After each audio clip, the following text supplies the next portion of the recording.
Hello students, आज का हमारा जो टॉपिक है वो है एडिशन पॉलीमराइजेशन यानी योगात्मक बहुलकीकरण। लास्ट क्लास में हमने क्लासिफिकेशन ऑफ पॉलीमर जब पढ़ा था, बहुलकों का वर्गीकरण, तो उसमें मैंने दो प्रोसेस बताई थी। एक होती है एडिशन पॉलीमराइजेशन और एक होती है कंडेंसेशन पॉलीमराइजेशन यानी कि योगात्मक बहुलकीकरण और संघनन बहुलकीकरण। तो आज का जो हमारा टॉपिक है एडिशन पॉलीमराइजेशन यानी योगात्मक बहुलकीकरण है, जिसकी हमें आज क्रियाविधि पढ़नी है। तो इसके दो टाइप होते हैं, दो तरीके से ये संपन्न होती है। फर्स्ट है मुक्त मूलक योगात्मक बहुलकीकरण यानी फ्री रेडिकल एडिशन पॉलीमराइजेशन। अब फ्री रेडिकल से क्या मतलब है? फ्री रेडिकल बोला जाता है उनको जिनके ऊपर एक इलेक्ट्रॉन मुक्त अवस्था में फ्री स्टेट के अंदर पाया जाता है। जैसे ये कोई ए है, अगर इसके ऊपर कोई एक इलेक्ट्रॉन फ्री स्टेट में पड़ा है तो इसको क्या बोला जाता है? फ्री रेडिकल बोला जाता है यानी कि मुक्त मूलक बोला जाता है। और फ्री रेडिकल बनते कब है? जो फ्री रेडिकल्स आपने देखा होगा होमोलेटिकल डिसोसिएशन यानी कि समांश विखंडन के दौरान बनते हैं। समांश विखंडन आपने 11th क्लास के अंदर पढ़ा होगा। उसमें क्या होता है, मान लो ये एक बॉन्ड है ए और ए के बीच में कोई बॉन्ड है, तो समांश का मतलब होता है समान अंश। ठीक है, तो इस बॉन्ड के अंदर हम जानते हैं कि दो इलेक्ट्रॉन होते हैं, तो ये वाला अपना एक इलेक्ट्रॉन लेकर अलग हो जाता है और ये वाला अपना इलेक्ट्रॉन लेकर अलग हो जाता है। और ये जो तीर होता है, इस तीर को हम ऐसे दर्शाते हैं, ऐसे। इसे फिश हुक भी बोला जाता है क्योंकि इसकी जो स्ट्रक्चर होती है वो मछली के कांटे के जैसी होती है। तो जब ये दोनों अपना अपना इलेक्ट्रॉन लेकर अलग हो जाएंगे तो इसके ऊपर एक इलेक्ट्रॉन आ जाएगा और इसके ऊपर भी एक इलेक्ट्रॉन आ जाएगा। और ये जो रिएक्शन होती है वो लाइट की प्रेजेंस में होती है, सनलाइट की प्रेजेंस में, जिसे अपने एच न्यू से रिनोट करते हैं। तो फ्री रेडिकल कब बनते हैं? फ्री रेडिकल बनते हैं होमोलेटिकल डिसोसिएशन यानी कि समांश विखंडन के दौरान। और समांश विखंडन या होमोलेटिकल डिसोसिएशन का मतलब है कि जब दो सेम एटम के बीच में क्या होता है, एक बॉन्ड होता है, तो ये दोनों अपना अपना इलेक्ट्रॉन लेकर क्या हो जाते हैं? अलग हो जाते हैं और इनके ऊपर एक एक इलेक्ट्रॉन मुक्त अवस्था या फ्री स्टेट के अंदर आ जाता है। सेकंड चीज क्या है? आयनिक योगात्मक बहुलकीकरण यानी कि आयोनिक एडिशन पॉलीमराइजेशन। अब आयंस कब बनते हैं? आयन बनते हैं जैसे ये मान लो ए और बी के बीच में बॉन्ड है, दोनों की इलेक्ट्रोनेगेटिविटी यानी विद्युत ऋणता अलग अलग है। तो इनमें क्या होता है कि इस बॉन्ड के दोनों इलेक्ट्रॉन कोई एक जना लेकर ही चला जाता है। कौन लेकर जाएगा? जिसकी इलेक्ट्रोनेगेटिविटी यानी कि विद्युत ऋणता क्या होगी? ज्यादा होगी, वो इस बॉन्ड के दोनों इलेक्ट्रॉनों को खींच लेगा। तो ए के ऊपर इलेक्ट्रॉनों की कमी होने के कारण उस पर प्लस चार्ज आ जाएगा और बी के ऊपर इलेक्ट्रॉनों की वृद्धि हो जाएगी, इलेक्ट्रॉन्स बढ़ जाएंगे, इसीलिए उसके ऊपर कौन सा चार्ज आ जाएगा? माइनस चार्ज आ जाएगा। तो ये होता है कौन सी अभिक्रिया?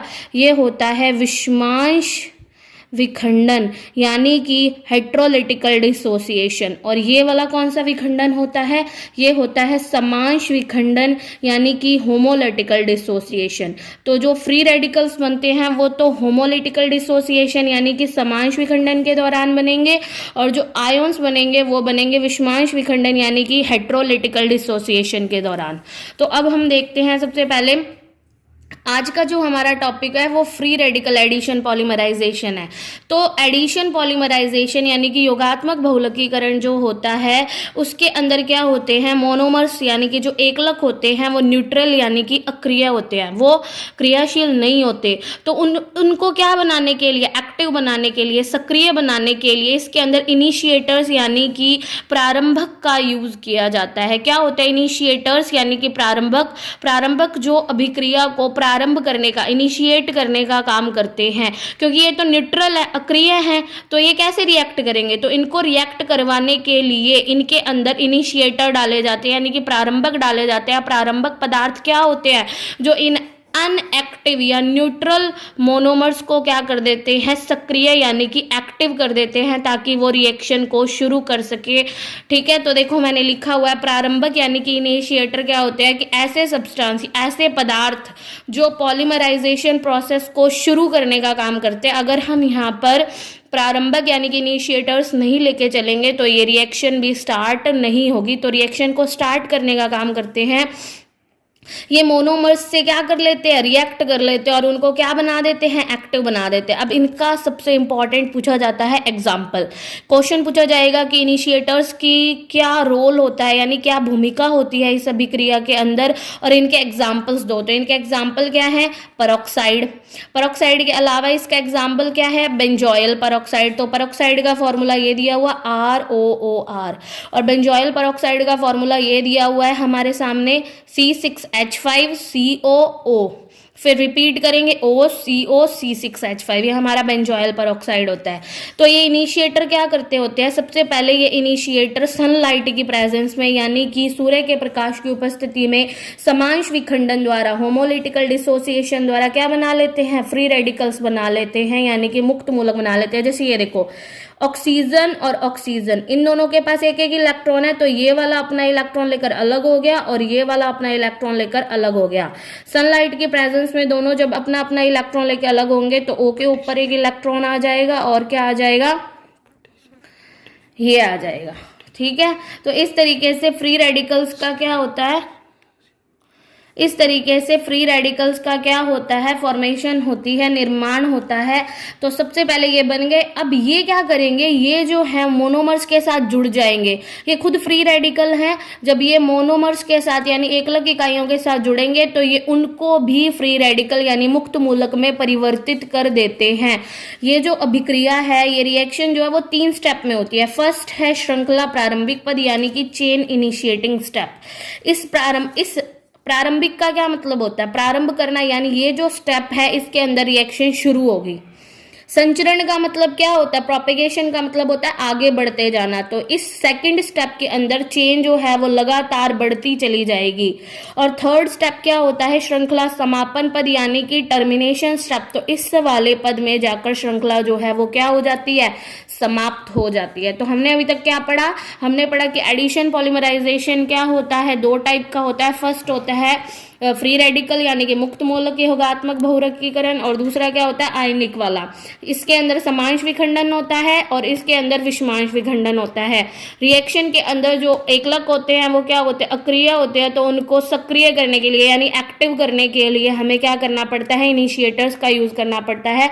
इनिशिएटर रिएक्शन को शुरू करने का काम करते हैं और मोनोमर्स को एक्टिव यानी सक्रिय बनाने का काम करते होते हैं। तो फर्स्ट मैंने क्या किया, मैं बात कर रही हूँ श्रृंखला प्रारंभिक पद की, यानी चेन इनिशिएटिंग स्टेप। तो इस स्टेप में जो पॉलीमराइजेशन प्रोसेस यानी कि जो बहुलकीकरण प्रक्रिया है वो शुरू होती है। तो सबसे पहले सनलाइट की प्रेजेंस में क्या होगा, ये वाला अपना इलेक्ट्रॉन ले जाएगा, ये वाला अपना इलेक्ट्रॉन ले जाएगा और मिलकर क्या बनाएंगे, RO मुक्त मूलक प्लस OR। अब ये जो बने हैं ना फ्री रेडिकल्स, इन्होंने देखो क्या किया, इस मोनोमर से रिएक्ट कर लिया। ये देखो, अब मेरे को करना क्या है, हम देखते हैं कि ये डबल बॉन्ड है तो इसमें एक इलेक्ट्रॉन ये ले गया, एक इलेक्ट्रॉन ये ले गया। तो जब ये दोनों अपना अपना इलेक्ट्रॉन ले जाएंगे तो क्या होगा, CH2 डबल बॉन्ड किस में कन्वर्ट हो जाएगा, सिंगल में। और जो ये एक इलेक्ट्रॉन है वो यहाँ आ गया, एक इलेक्ट्रॉन यहाँ आ गया। अब ये दोनों आपस में रिएक्ट कर लेंगे। जब ये दोनों आपस में एक इलेक्ट्रॉन दोनों आपस में क्या करेंगे, मिलकर बॉन्ड बना लेंगे। तो क्या बन जाएगा, ROCH2। इसका इलेक्ट्रॉन और इसके इलेक्ट्रॉन ने मिलकर क्या बना लिया, ये देखो बॉन्ड बना लिया, और इसके ऊपर एक इलेक्ट्रॉन क्या हो गया, फ्री रह गया। तो इस तरीके से हमने क्या देखा कि जो छोटा सा मोनोमर था, उसने छोटा सा जो फ्री रेडिकल था, इनिशिएटर था, प्रारंभक था, उसने क्या किया, एकलक इकाई यानी कि मोनोमर से रिएक्ट किया और रिएक्ट कर कर एक बड़ा फ्री रेडिकल यानी मुक्त मूलक का क्या कर लिया, निर्माण कर लिया। अब इसी तरीके से हमें रिएक्शन करते रहना। अब ये लेना है ROCH2CH2, इसकी फिर से रिएक्शन करवाएंगे किससे, एथीन से। हम पॉलीथीन बना रहे हैं तो हमने क्या किया, वही देखो। अब सिंपल सा तरीका है, होएगा तो हमें पता है क्या है, ये वाला जो इलेक्ट्रॉन है, ये वाला जो इलेक्ट्रॉन है, ये इधर जाएगा, ये इधर जाएगा। डबल बॉन्ड किस में कन्वर्ट हो जाएगा, सिंगल में। एक इलेक्ट्रॉन इस पे आ गया, एक इलेक्ट्रॉन इस पे आ गया, तो ये दोनों आपस में जुड़ जाएंगे। ये वाला इलेक्ट्रॉन इस वाले इलेक्ट्रॉन के साथ रिएक्ट करके क्या बना लेगा, बॉन्ड बना लेगा। तो क्या बनेगा, CH2 CH2 CH2 CH2, ये बन गया, इस तरीके से बन गया। तो कुल मिलाकर देखो, अब सिंपल सी शॉर्ट ट्रिक देखो, करना क्या है, तुमने करना है डबल को सिंगल, प्लस को माइनस करने का मतलब प्लस को बॉन्ड बना दो, तो बॉन्ड बन गया। और ये वाला जो है ना, ये वाला जो फ्री रेडिकल है वो चला जाएगा कोने में, खिसक के कहाँ चला जाएगा, कोने में। तो क्या करना है, डबल को सिंगल, प्लस को सिंगल, और ये जो है उसको खिसका के कहाँ ले जाना है, कोने में। तो अब देखो हमने क्या किया, अब इसको उठाएंगे, ये वाला, ये ले लिया, CH2 CH2 CH2 CH2, इसके ऊपर इलेक्ट्रॉन है। अब हम एक और से रिएक्ट करवाएंगे, तो CH2 डबल बॉन्ड CH2 से रिएक्ट करवा रही हूँ। तो करना क्या है, प्लस को सिंगल, डबल को सिंगल, और ये जो इलेक्ट्रॉन है इसको खिसका के क्या कर देना है, कोने में। तो हमने देखा क्या, ROCH2 CH2 CH2 CH2, मैंने प्लस को क्या किया, सिंगल, CH2, डबल को क्या किया, सिंगल, और उसके बाद मैंने इसको खिसका के क्या कर दिया, कोने में। ये रहा, ये देखो CH2 CH2 ये आ गया, CH2 CH2 ये आ गया, और ये CH2 CH2 ये रहा। तो मैं इनको इकट्ठा कर दूं, इसको और इसको मैंने इकट्ठा करके क्या लिख दिया, इसको मैंने लिख दिया ये ROCH2 CH2 की ट्वाइस CH2 CH2। तो इस तरीके से ये जो रिएक्शन है वो लगातार आगे बढ़ती जाएगी, और कितने स्टेप तक जाएगी, ये मान लो N1 मॉलिक्यूल से रिएक्ट करेगा, और ये मान लो कितने से, N2 मॉलिक्यूल से रिएक्ट करेगा। ये N1 अणुओं से क्रिया करेगा, और ये कितने से, N2 अणुओं से क्रिया करेगा। तो मान लो एक ने कितने से क्रिया की, तो कुल मिलाकर ये रिएक्शन जाएगी N1 तक। तो इस तरीके से हमने क्या देखा कि रिएक्शन आगे बढ़ती चली जाती है। ये वाला रिएक्ट करेगा, बड़ा बनाएगा, ये वाला रिएक्ट करेगा और बड़ा बनाएगा। तो हमने देखा पहले स्टेप में 1 था, दूसरे स्टेप में 2 हो गया, तो यहां तक ऐसे कितने पदों तक लेके जाना है, N1 पदों तक, N1 स्टेप तक लेके जाना है, तो N1 आ जाएंगे। अब देखो ध्यान से, इसके अंदर हमें करना है समापन। तो समापन में कितने स्टेप लगते हैं भाई, समापन हम देखो 4 तरीके से चेन को खत्म कर सकते हैं, टर्मिनेट कर सकते हैं। फर्स्ट है युग्मन द्वारा यानी कपलिंग द्वारा, सेकंड है असमानुपातन यानी कि डिस्प्रपोर्शनेशन, थर्ड है श्रृंखला स्थानांतरण यानी कि चेन ट्रांसफर, और फोर्थ क्या है, निरोधक यूज करके यानी इनहिबिटर्स का यूज करके। अब निरोधक के एग्जांपल्स क्या होते हैं, निरोधक वो होते हैं जो खुद क्या करेंगे, चेन के साथ जुड़ जाएंगे और उस चेन को आगे बढ़ने से रोक देंगे, उन्हें बोला जाता है इनहिबिटर्स। इसके एग्जांपल्स है हाइड्रोक्विनोन, नाइट्रोबेंजीन, डाई नाइट्रोबेंजीन। तो देखो सबसे पहला स्टेप मैं ले रही हूँ युग्मन द्वारा, कपलिंग के द्वारा। तो मैंने यहाँ पे क्या बोला था कि ये वाला जो फ्री रेडिकल है ये कितने N1 मॉलिक्यूल से रिएक्ट करता है, और ये वाला कितने से, N2 से रिएक्ट करता है। तो ये N1 से करेगा, ये N2 से करेगा। अब इनका देखो कैसे कपलिंग करवाएंगे। जैसे फर्स्ट स्टेप है मेरा युग्मन द्वारा यानी कि कपलिंग, बाय कपलिंग। तो देखो होता क्या है, मेरे को पुराना वाला जो है ये उठाना है, ये वाला मेरे को इसके कितने लेने हैं, देखो ROCH2, हमारा लास्ट यही तो था, N1 CH2 CH2 ये ले लिया। तो एक मॉलिक्यूल ने कितने से किया, N1 से रिएक्ट किया, तो ऐसा ही दूसरा मॉलिक्यूल कितने से रिएक्ट करेगा, N2 से। पर अब इधर से लिखना शुरू करना, देखो CH2 CH2, आगे कितने बनेंगे ऐसे ही, N2OR, क्योंकि देखो शुरू में जब मैंने तोड़ा था तो ये मैंने कितने तोड़े थे, फ्री रेडिकल्स 2 ही तो तोड़े थे ना। तो इसने जब N1 से रिएक्ट किया, इसने कितने से रिएक्ट किया, N2 से। इसने एक बड़ा फ्री रेडिकल यानी मुक्त मूलक बनाया, इसने भी एक बड़ा फ्री रेडिकल यानी मुक्त मूलक बनाया। अब ये 2 बड़े जो फ्री रेडिकल्स हैं वो आपस में जुड़ जाएंगे, ये वाला इस वाले के साथ क्या कर लेगा, बॉन्ड बना लेगा, और बॉन्ड बना लेगा तो अपने आप चेन में।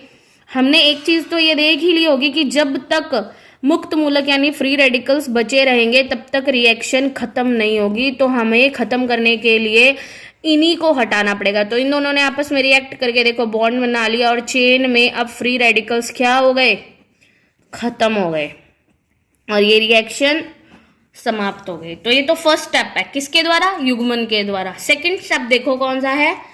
असमानुपातन के द्वारा, यानी कि किसके द्वारा? Disproportionation reaction. तो देखो डिस्प्रोपोर्शनेशन में क्या होता है?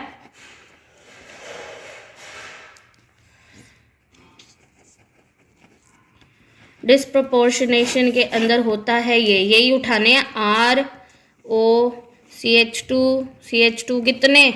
N1 CH2 ये ले लिया। सेकंड देखो हमें करना क्या है, अब हमें ना इससे नहीं करवाना, हमें इसका उठाना है पड़ोसी। पड़ोसी का क्या मतलब है?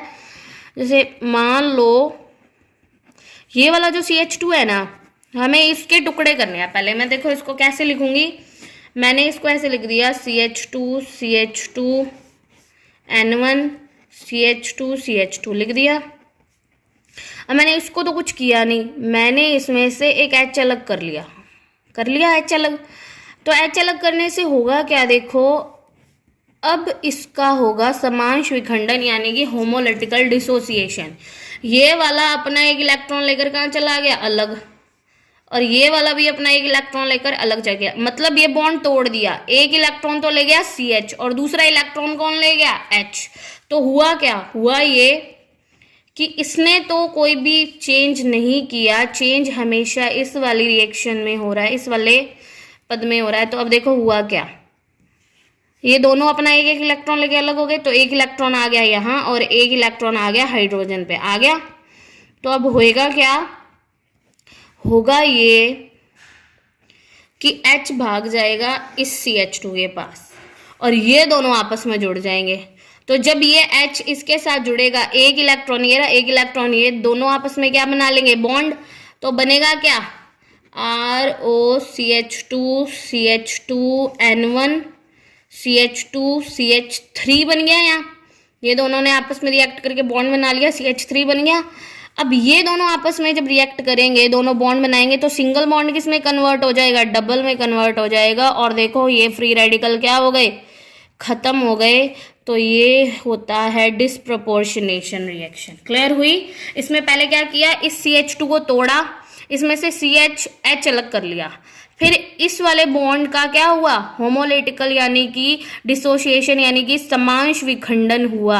होमोलिटिकल डिसोसिएशन में अपना अपना इलेक्ट्रॉन लेकर ये अलग हो गए, CH अलग हो गया, H अलग हो गया। तो एक इलेक्ट्रॉन इस पे, एक इलेक्ट्रॉन इस पे।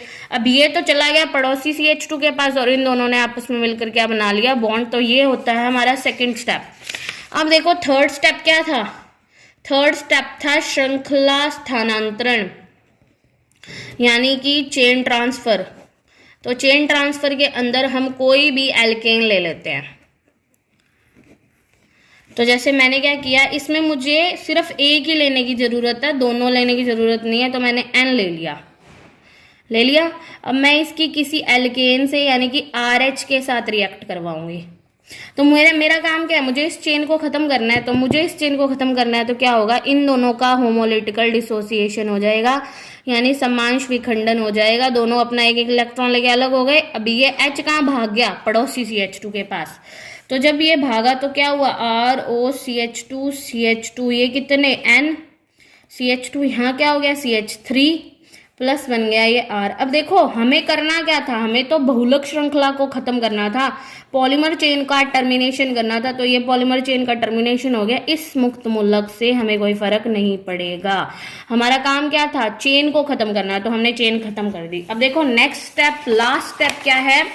इनहिबिटर्स यानी निरोधक का यूज किया जाता है। तो निरोधक या इनहिबिटर्स के मैंने अभी एग्जाम्पल्स बताए थे। क्या एग्जाम्पल्स थे? एक तो था हाइड्रोक्विनोन, एक था नाइट्रोबेंजीन और एक क्या था? डाइनाइट्रोबेंजीन। तो देखो कैसे करते होते हैं इसका यूज। ये मान लो मैंने कोई पेरेंट चेन यानी कोई बहुलक श्रृंखला ले ली, तो मैं इसको P से इसलिए लिख रही हूँ क्योंकि इतनी बड़ी चेन को अब मैं नाइट्रोबेंजीन के साथ जोड़ नहीं सकती चक्रीय संरचना के साथ। तो देखो मैंने ये क्या किया, नाइट्रोबेंजीन ले लिया, ये ले लिया मैंने नाइट्रोबेंजीन। ऐसे ही होता है O और यहाँ पे आ गया डबल बॉन्ड O। तो अब देखो होगा क्या? सबसे पहले इस बॉन्ड का ये जो है ना O अपना इलेक्ट्रॉन ले जाएगा और इधर ये नाइट्रोजन अपना इलेक्ट्रॉन ले जाएगा।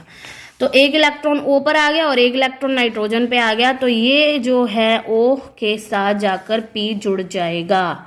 तो तो बनेगा क्या, डबल बॉन्ड किस में कन्वर्ट हो गया, सिंगल में। एक इलेक्ट्रॉन किस पे आ गया, नाइट्रोजन पे। एक किस पे आ गया, ऑक्सीजन पे।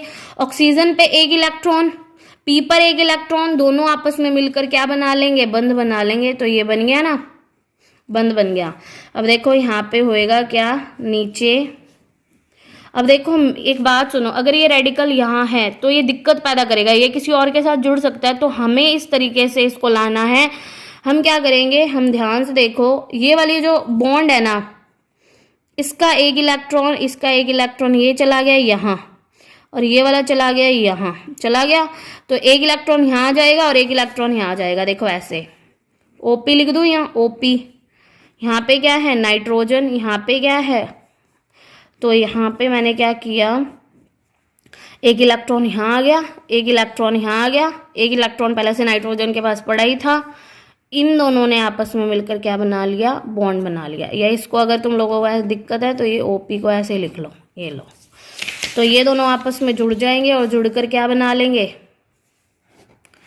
जुड़कर आपस में डबल बॉन्ड बना लेंगे। अब जैसे डबल बॉन्ड यहाँ बन गया, नाइट्रोजन, ऑक्सीजन, ओपी। अब ये फ्री रेडिकल यहाँ पड़ा है ना, तो चेन के अंदर कोई दिक्कत नहीं आती। पर अगर ये ऊपर पड़ा होता तो ये हमारी पेरेंट जो चेन था यानी बहुलक श्रृंखला में दिक्कत पैदा करता। तो ये था हमारा समापन। अब एक चीज देखो ध्यान से, हमने क्या पढ़ा, टर्मिनेशन में 4 स्टेप होते हैं। युग्मन, युग्मन में तो क्या होता है, कपलिंग में ये दोनों सीधा आपस में जुड़ेंगे, एक इलेक्ट्रॉन इलेक्ट्रॉन और मिलकर बॉन्ड बना लेंगे, चेन खत्म हो गई। सेकंड क्या था, असमानुपातन यानी डिस्प्रोपोर्शनेशन। इसमें क्या है, इस चेन में तो कोई चेंज नहीं होएगा। इस चेन में CH2, पहले CH2 से H अलग करेंगे, CH कर दिया। फिर दोनों का एक एक इलेक्ट्रॉन लेकर ये अलग चलेंगे, क्योंकि कार्बन और हाइड्रोजन दोनों की इलेक्ट्रोनेगेटिविटी लगभग बराबर है। तो इनमें क्या होगा, होमोलेटिकल डिसोसिएशन ही होगा। ये यहाँ चला गया, ये यहाँ चला गया, एक इलेक्ट्रॉन CH पे आ गया, एक H पे आ गया, ये यहाँ पड़ोसी के पास चला गया। इन दोनों ने मिलकर क्या बना लिया, डबल बॉन्ड। और यहाँ क्या बन गया, CH3। थर्ड क्या था, ट्रांसफर। तो ट्रांसफर में क्या हुआ, कोई एल्केन लेंगे, RH, H अपना इलेक्ट्रॉन ले जाता है, R अपना इलेक्ट्रॉन ले जाता है, तो H जाकर CH2 के साथ जुड़ जाता है और इस श्रृंखला को क्या कर देता है, समाप्त। फोर्थ क्या था, निरोधक यानी इनहिबिटर्स लिए गए थे। तो इसका एग्जाम्पल क्या था, नाइट्रोबेंजीन। तो नाइट्रोबेंजीन की स्ट्रक्चर तुम्हारे सामने है। ये हमने पी क्या ले ली, कोई बहुलक श्रृंखला यानी कि पेरेंट चेन ले ली, इसीलिए मैंने इसको पी से लिखा है। अभी अगर श्रृंखला बड़ी होती तो बताओ इसके साथ जोड़ने में दिक्कत होती कि नहीं, इसीलिए मैंने इसको पी से लिखा है। तो पहले ही अपना एक इलेक्ट्रॉन लेंगे तो क्या होगा, यहाँ क्या आएगा, पी जो है वो ओ के साथ आके जुड़ जाएगा, क्या बना लेगा, ओपी। अब ये जो है हमें यहाँ से ख़त्म करना है, तो इन दोनों के एक एक इलेक्ट्रॉन को हमने यहाँ ट्रांसफ़र कर दिया। तो एक इलेक्ट्रॉन यहाँ आ गया, एक इलेक्ट्रॉन यहाँ आ गया, इन दोनों ने आपस में मिलकर क्या बना लिया, डबल बॉन्ड बना लिया। तो ये बन जाएगा। इस तरीके से हमारी ये जो एडिशन पॉलीमराइजेशन की एक रिएक्शन ख़त्म हुई है, कौन सी, फ्री रेडिकल वाली। अभी हमारी पड़ी है आयनिक। आयनिक के 2 पार्ट है, एक है कैटायनिक यानी धनायनी और एक है एनायनिक यानी कि ऋणायनी, जो कि हम अपनी अगली वीडियो में पढ़ेंगे। तो अगर इस टॉपिक में कम से कम इसको 4-5 बार देखना, बार बार प्रैक्टिस करना, क्योंकि बहुत ज़्यादा इंपॉर्टेंट टॉपिक है। पेपर में कई बार इस पे क्वेश्चंस आए हुए हैं और ये तुम्हारे आगे BSc तक भी काम आता है। तो अगर किसी को कुछ समझ नहीं आता तो कमेंट बॉक्स में कमेंट करके अपनी प्रॉब्लम बता सकते हैं, और चैनल को सब्सक्राइब करना ना भूलें ताकि अगली आने वाली वीडियो की नोटिफिकेशन आपके पास अपने आप पहुंच जाए। Thank you.